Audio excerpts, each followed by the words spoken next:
আসসালামু আলাইকুম। প্রিয় দর্শক, আপনারা জানেন যে বাংলাদেশ জামাত ইসলামী আরও 11টা দল মিলিয়ে ওনাদের একটা জোট হওয়ার কথা ছিল। অনেক আলাপ আলোচনার মাধ্যমে শেষ পর্যন্ত আশা ছিল যে বাংলাদেশ ইসলামী আন্দোলন উনি জোটে থাকবেন, কিন্তু ইসলামী আন্দোলন ওনারা শুক্রবার দিন সাংবাদিক সম্মেলন করে জানিয়ে দিয়েছে যে ওনারা জোটে থাকছেন না। তো এই ব্যাপারে জোটে থাকছেন না। ইসলামী আন্দোলন নিয়ে জামাতের বিবৃতি।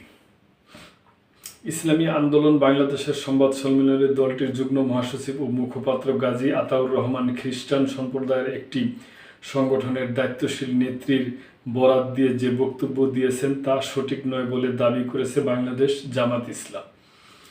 শুক্রবার দলটির সহকারী সেক্রেটারি জেনারেল এবং কেন্দ্রীয় প্রচার ও মিডিয়া বিভাগের প্রধান অ্যাডভোকেট এহসানুল মাহবুব জুবায়ের গণমাধ্যমে পাঠানো এক বিবৃতিতে এ দাবি জানান।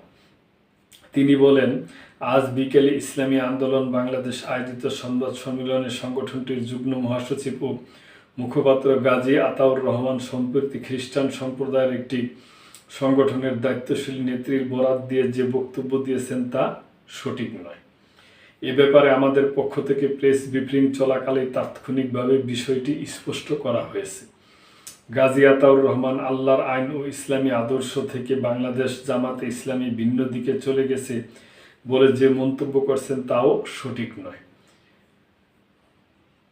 আমরা মনে করি জনমনে বিভ্রান্তি সৃষ্টির উদ্দেশ্যে তিনি এমন মন্তব্য করেছেন। বাংলাদেশ জামাত ইসলামী আল্লাহ তার রাসূল সাল্লাল্লাহু আলাইহি ওয়াসাল্লামের আদর্শের আলোকে পরিচালিত একটি ইসলামী সংগঠন। অ্যাডভোকেট জুবায়ের আরও বলেন, বাংলাদেশ জামাতে ইসলামী সবসময় রাজনৈতিক শিষ্টাচার বজায় রেখে পারস্পরিক সম্মান ও শ্রদ্ধার ভিত্তিতে সব রাজনৈতিক দলের সঙ্গে আচরণ করে থাকে। কারো সঙ্গে রাজনৈতিক শিষ্টাচার বহির্ভূত আচরণ আমরা করি না। জনমনে বিভ্রান্তি তৈরি এমন বক্তব্য প্রদান করা থেকে বিরত থাকার জন্য আমি গাজী আতাউর রহমানের প্রতি আহ্বান জানাচ্ছি। এর আগে শুক্রবার বিকালে রাজধানীর পুরানা পল্টনের দলের কেন্দ্রীয় কার্যালয়ে আয়োজিত এক সংবাদ সম্মেলনে একক নির্বাচনের ঘোষণা দেন ইসলামী আন্দোলন বাংলাদেশ।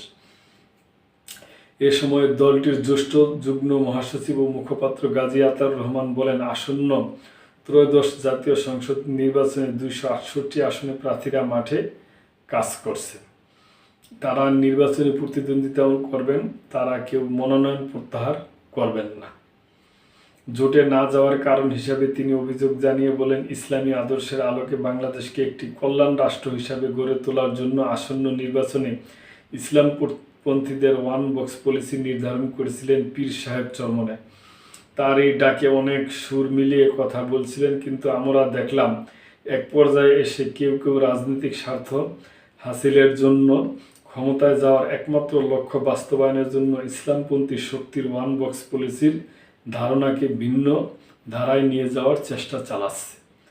এজন্য আমরা মর্মাহত। গাজী আতাউর রহমান বলেন, আপনারা লক্ষ্য করছেন যে গতকাল একটি সংবাদ সম্মেলন হয়েছে, যেখানে আসন বন্টন হয়েছে। সেখানে আমাদের দীর্ঘদিনের পথ চলা 5ই আগস্ট পরবর্তী সারা দেশে আমরা ইসলামপন্থী শক্তি একসঙ্গে কাজ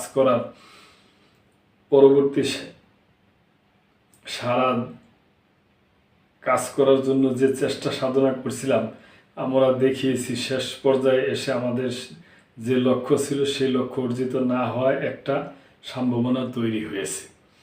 এই লক্ষ্য অর্জিত না হওয়ায় একটা শক্তি তৈরি হয়েছে। এই সংখ্যা থেকে আমরা চিন্তা করলাম আমাদের ইসলামের পক্ষের একটি বাক্সকে আমাদের হেফাজত করতে হবে। তিনি বলেন, জামাত ইসলামীর আমির ডাক্তার শফিকুর রহমান স্পষ্ট করে বলছেন, তারা ক্ষমতায় গেলে প্রচলিত আইন অনুযায়ী রাষ্ট্র পরিচালনা করবে। তিনি খ্রিস্টান সম্প্রদায়ের প্রতিনিধিদের সঙ্গে কথা বলেছিলেন। সেই খ্রিস্টান সম্প্রদায়ের একজন সম্মানিত নারী তিনি স্পষ্ট করে বলছেন যে আমরা আশ্বস্ত হয়েছি জামাতের আমির শরিয়া আইন প্রতিষ্ঠা করবেন না, এই ওয়াদা তিনি করেছেন। এজন্য আমরা আশ্বস্ত হয়েছি। এই বিষয়টা যখন আমরা জানতে পারলাম তখন আমরা স্পষ্ট হয়ে গেলাম আমরা যে লক্ষ্য নিয়ে চলছি সেই লক্ষ্য অর্জিত হবে না। কারণ আজ যখন রাষ্ট্র ক্ষমতায় যাওয়ার মতো একটা পরিস্থিতি তৈরি হয়েছে, এখন যারা প্রধান শক্তি তারাই যদি ইসলামের সমান আদর্শ থেকে ভিন্ন দিকে চলে যায়, যদি ইসলামী আইনের প্রতি তাদের আস্থা না থাকে তাহলে আমরা যে কর্মী সমর্থক সারা দেশে ইসলামের পক্ষে কাজ করে যাচ্ছি এই স্বপ্নই থেকে যাবে। তিনি আরো বলেন, আমরা যেহেতু ইসলামের সুমহান আদর্শ প্রতিষ্ঠার জন্য, ইসলামের আলোকে কল্যাণ রাষ্ট্র প্রতিষ্ঠা করার জন্য এখানে দীর্ঘদিন ধরে কাজ করে আসছি, তাই আমরা আমাদের আদর্শ থেকে বিচ্যুত হতে পারবো না, নেতাকর্মী ও জনগণের সঙ্গে প্রতারণা করতে পারবো না। তো প্রিয় দর্শক, আপনারা তো শুনলেন, তাই এই ব্যাপারে আপনাদের যদি কোনো মন্তব্য করার থাকে তাহলে করবেন, এবং লাইক, কমেন্ট, শেয়ার করে সাবস্ক্রাইব করে মেম্বারশিপ নিয়ে চ্যানেলটির পাশেই থাকবেন। আল্লাহ হাফেজ।